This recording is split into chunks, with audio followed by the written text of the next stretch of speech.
seats left to be paid, and the distribution of the available surpluses cannot bring the lowest candidate level with or above the second lowest candidate. I deem the following candidates to be elected without reaching the quota: Yemi Adenuga.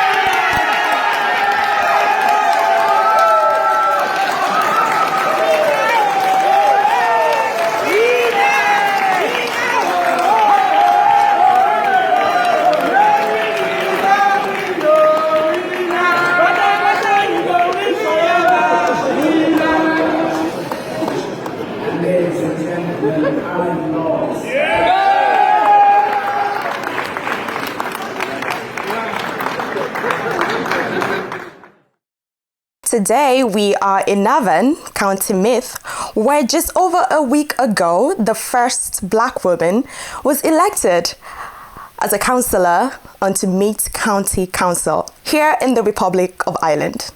My name is Abidemi Taiwo, and of course, you are watching On the Couch with Abby. She builds people. She's a feisty businesswoman. She's a high-impact speaker, an author.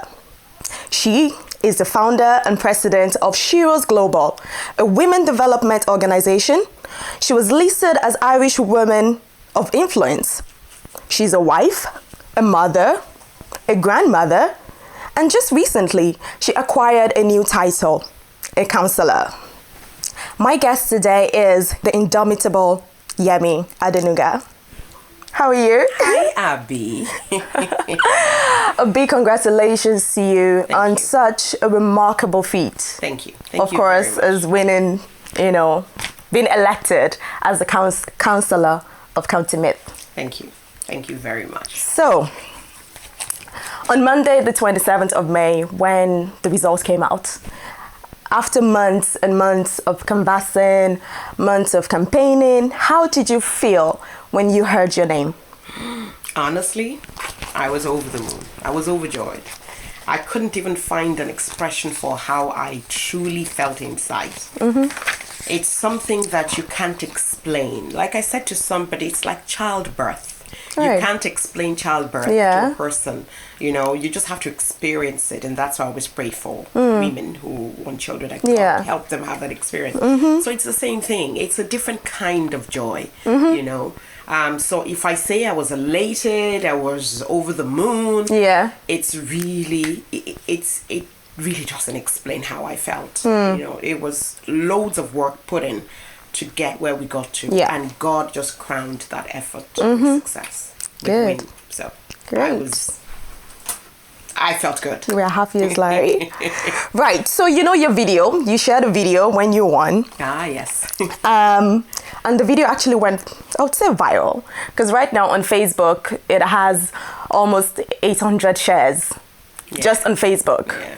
And I would imagine there was shares on Twitter. I saw a lot of shares on Instagram, and I'm talking young people. Yes. Like young people. So your followership as well has increased significantly. So how have you taken it all in? All this, the positive feedback, people congratulating you right, left, and center. How have you and your family, have you taken all this in? Well, the first thing it spoke to me was that people had been waiting for this. That's the first thing that hit me. Wow. If people could be so overjoyed at this achievement, it meant that people had an expectation, an unspoken expectation that finally came to life. And the one thing I kept hearing was, finally. And while we were canvassing, people kept saying to us, it's time for a change. It's time to actually see diversity come to life. So for me then, the win was not my win. It was a win for people who had such huge expectation of diversity becoming a reality. A lot of young people called me, people I didn't know, people who had never met. A lot of people sent me messages, DM, inbox, different kinds of messages saying congratulations. And it wasn't just a congratulations. People saying, your win is my win. You did this for us. This is our win. This is hope. This is a certainty that we can shatter any ceiling whatsoever. And like I've said to people, whatever that ceiling is made of. We always talk about a glass ceiling. Yes. It doesn't matter what it's made of. We can just scatter and shatter and blast through it. Yeah. If we're determined to. So that win for me and my family was not just our win. It was a win for young people, black and white, green, Yeah. purple, whatever your color. Yeah. It was a win showing that possibilities abound. You want something, don't let anybody tell you can't. One thing, just make sure that it's a positive thing that makes an impact in lives positively. You go for it and it will be yours. So I was excited. A lot of young people have told me that they see hope, they see Yeah. themselves in situations where they're now bold enough to Yeah. say, do you know my auntie is a counselor? Yes. Even people I don't know. Yeah. And I always, those who've called me and said, I told somebody you're my auntie. I was See? like, yes, Yes. I am your auntie, ain't I? Do you know? And that's the excitement. That's the beauty of this. Absolutely. Absolutely. And I'm going to talk briefly about your party, Fine Gael. Yes. They're the largest political party in Ireland today. So when they approached you, what was your initial thoughts? What were you thinking? Like, oh, because when I spoke to you initially, you said politics was never really on the agenda for you. So what was your initial response when they approached you? The first time they approached me was outright no. Oh, I said, really? No. I'm not going into politics. I've been involved in the community for years and years and years, working with young people. It's my passion. It's what keeps my adrenaline pumping. Working with women and young people. Yeah. And I suppose it's my background. Yeah. Having to work through life, knowing that I have to get my own back. Yeah. I have to struggle through life myself. And I was blessed to have people who God surrounded me with who were able to help me through the journey. Yeah. And so I thought I've always thought that politicians are a different breed of people. Right. Never go near them, let them do their thing. But then when I said no the first time, and bearing in mind that my husband had over a few years been saying to me, you need a bigger platform to do more of what you're doing. And that platform, I didn't know what it would be, but I was happy enough with what I was doing. And then Fine Gael came and said, we would like you to run for us. And I said, no, thank you. And then they came again, they asked me to come to a meeting, I did. And the one thing that kind of resonated with me then was exactly what my husband had been saying. You're doing so much already in the community. You need a bigger platform, and this is a good platform. And then I looked at their values, and the values resonated with me. They look at enterprise and a fair enough opportunity for people within the community. The value integrity. Okay. So these are things that kind of resonated with me, and I thought, why not? If this platform gives me the opportunity then to do more, to impact lives positively, I will take it. And I made it clear that, look, I'm a person who speaks her mind. I always am very clear about what I'm doing, why I'm doing it. And I will not stop because I'm in a particular party. The party is a platform. And so long as we do things to benefit the people, I'm on board. You're all about the people, aren't you? I am about the people. I am about the people. You've done so much for the community. You've been in Navan, in Ireland, Republic of Ireland, actually, since the year 2000. So you have your the Sheroes, the female development organization that you run. You have the Nigerian Carnival Island. You're on Google Box. You have so many things that you have your hands in, that you've dipped into. So how do you think, how are you going to balance it all? Yeah. Well, here is the thing, right? And people have asked me that question. All of these things are people-based. Yeah. Me being a politician is people-based. So they all they complement themselves, don't they? They complement themselves. Everything we do in Sheroes is about the people. Look at the summer project we run. We run an empowerment summer project for young people and for women, where we teach young people to upcycle. We use say like this fabric. If I didn't want it again, I teach young people to turn that into summer slippers. And then they sell it. I teach them how to become entrepreneurs, how to pitch to customers so they can pay for whatever it is they're producing, the slippers they're producing. And so they go to customers, they get the fabric, maybe a blouse or a skirt, a material that is curtain that can be used to make slippers. Yeah. They get it off them. So, and they make the slippers for €10. Oh, wow. So for every 10 Here in slippers, Ireland? Here in Navan. Oh, Navan, And okay. we do it in different ways. Now we're going to go just venture out into different parts of Right, Ireland. okay. Because they're asking for us to bring it to Yeah. them. And for every slippers they sell, it's €10. For every 10 they make, they keep €40. Oh, they bring wow. back €60. We buy more raw materials. Okay. We keep doing more, keeps them up the street. they're making keeps them commission. busy. They make money. You know, they're not involved in antisocial behavior during Yeah. the summer. Now, that's something we do at Shiro's. And that's something that impacts the community. Yeah. And that's something that I would love to continue to do as a politician. Yeah. Why? Because it helps to address one of my priority areas, antisocial behavior. So you see how they all are married. They're all to each other. intertwined. Intertwined, you know. Absolutely. So it's not going to impact negatively. Rather, it will add value. Absolutely. So we're going to take a short break and we'll be right with you in a jiffy. Welcome back to On the Couch with Abby. I'm still here with Yemi Adenuga. Actually, Councillor Yemi Adenuga. That sounds very good. So as we were saying, we were talking about women empowerment, what you do for Shiro's. I'm actually quite interested in that. And thinking about, you know, being in this new party now, I looked at the Fine Gael, the list, the representatives. And there's 60 representatives, and you can correct me if I'm wrong. And out of those 60, there's 13 women. Is that correct? Yes. So how do you feel about, you know, gender equality now in Ireland? Well, or even in general? In general, I think there's still a lot more to be done. A couple of years ago, I would have been one to say, no, I'm not in support of the quota system. Yeah. I think women should go out there and grab their space and all that. But actually, we do need the quota system. We need a platform where women can be represented. Yeah. However, the right women who do qualify have to be the representatives of women. Absolutely. It's not enough to just put women there because we need They're to fill women. a space.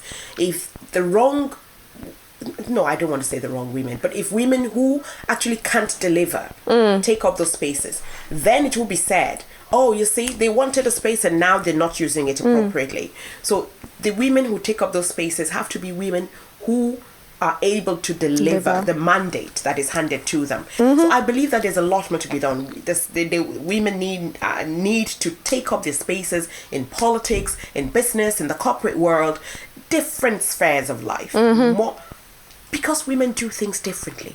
We do, don't we? You know, we're a bit more organized. Even if I say so myself, you know, Yes. we have a way of, look, in policy and decision making, we bring a certain feel of how things should be handled, done. especially when it comes to women and children and families, Yeah. you know, and schools. So we need more women on boards of schools, even on boards of corporations. We need more women. So I still say, yes, the country's not doing badly, but more needs to be done. More still. needs to be done. Absolutely. And then And I have to say, though, that Fine Gael is a party that is representing women well. Fine Gael has a large number of women, in the party representing. So, and we will still do more, I believe so. Amen to that. And going forward, we've talked about women. Now I want to talk about diversity. So this year, 2019, for the local elections, there was actually a good number of people, the new Irish, that's the new term, people from different ethnic backgrounds that campaigned, that ran in the elections. So what do you think of, you know, the whole diversity within the political world? I think it's brilliant. I think it was great to see a good number of people from ethnic minority backgrounds running in the elections. I think we could have done more in terms of winning. However, what people need to do then is not to just come out and run when it's time for elections. You need to have done a lot more in your community. Your community needs to recognize you, know you. You have to give them a reason to vote for you. It's not enough to play the diversity card when it's election time. I didn't play the diversity card. No, you didn't. I just canvassed like, you know me in this community, or if you don't know me, you might have heard of me, or if you've not heard of me, this is what I've done. That was what I canvassed. It wasn't about, oh, I'm a black woman, you need to vote for me for diversity. That never came up. So people voted for Yemi because they know Yemi would deliver. Do you get what I'm saying? Absolutely. So then, absolutely. it so happened that I'm a black woman. Yes. So the black thing, I don't see myself as a black woman. I see myself as a woman who wants to make a difference in the community, who wants to impact lives. Whether I'm green or purple or white or whatever, doesn't matter. It's not on the table. Yes. Right. When the journalist started talking about the fact that, oh, she's the first black woman to be elected into a county council, and I said, check your facts right. Are you sure? And they're like, yeah, there's not been anybody. And I said, okay, that's quite interesting. Okay, I didn't realize that. That's good. That's a good thing. Yes, it gives hope to my community, the black community, to ethnic minority community. But Yemi is a council of everybody. Everybody. I'm here to deliver to every single person. And my people will be happy because I will also deliver well to them and always represent well and make them proud. So it's not a diversity card or race card. It is a be a good representative card. Absolutely. I appreciate that. I can see you're very, very passionate about what you do. Which brings me now, actually, still talking about diversity. I know a lot of people, and you share this on Facebook and your social media, basically just trying to educate people. I know a lot of people people who are non-Irish, people who don't, they don't have their naturalization, as we would call it, perhaps think they're not even allowed to vote. Oh yes. Which, because from my research, apparently just slightly less than 50%, I think it was in Dublin, I'm sure, voted. And so where are all these other people? We have a majority of people who are non-Irish who actually didn't go out to vote. So what do you think about that? Well, it was a big challenge. Even Irish people, Irish citizens also believe that non-Irish cannot vote. A lot of them, not everybody, a lot of them, because they didn't know as well. The local elections, and we did a lot of work. We tried as much as possible to do a sensitization while we were canvassing and before we started canvassing, just enlightening people and educating them about the importance of their vote in the local elections. Now, and if we've been saying to people, and it's one work we're going to keep doing until the next election in 5 years. This is the only election that anyone who resides in Ireland can vote in. And even even people who are non-nationals can actually run in this election. Oh. Yes, people didn't realize that. Well, now you know. We know. The local elections is elections where you can vote for anybody you want, so long as you reside in Ireland. Yeah. And you have a PPS number. Yes. So long as you have a PPS number, you can vote in the local elections. So people need to be aware of that. And people need to be aware of the importance of the power of their vote. It's not enough to sit and complain about things. Yeah.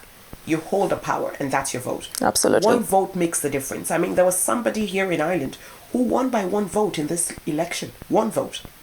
Yes. So, one vote makes the difference. And it could be your vote that makes that difference. Yeah. If you're saying, no, I just wouldn't be bothered. There were a number of people at the doors who said, I wouldn't be bothered. If you say that, then the person you're complaining about will get in again. And they will rule you for another 5 years. It's a long time. Stop complaining. Get out there. Use your power. And make the difference. Difference. Yes. Thank you.